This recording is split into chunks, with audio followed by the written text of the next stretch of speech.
Emotional intelligence is something AI still struggles to replicate. Therapists, managers, and HR specialists rely on empathy, intuition, and real human connection. Creativity is another frontier. Artists, writers, and designers don't just produce content, they create meaning. And complex decision-making? Executives and leaders operate in uncertainty, balancing risk, emotion, and strategy in ways AI cannot fully understand.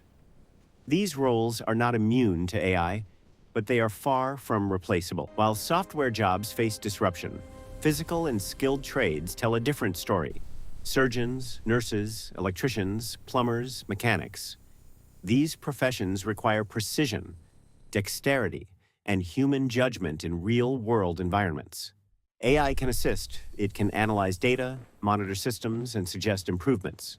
But it cannot replace the steady hands, the instinct, and the responsibility carried by a human professional. In industries where mistakes cost lives or infrastructure, trust still belongs to people. The future doesn't belong to humans alone, and it doesn't belong to AI alone. It belongs to those who combine both.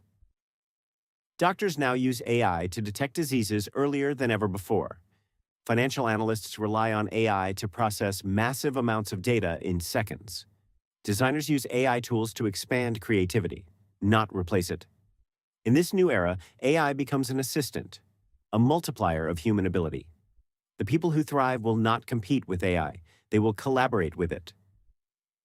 And that collaboration is where true advantage begins. AI is not the enemy, and it's not the savior. It is a tool, a powerful one. The real question is simple. Will you learn to use it, or will you be replaced by those who do? The future of work is not decided by machines. It's decided by the people who adapt. The choice is yours.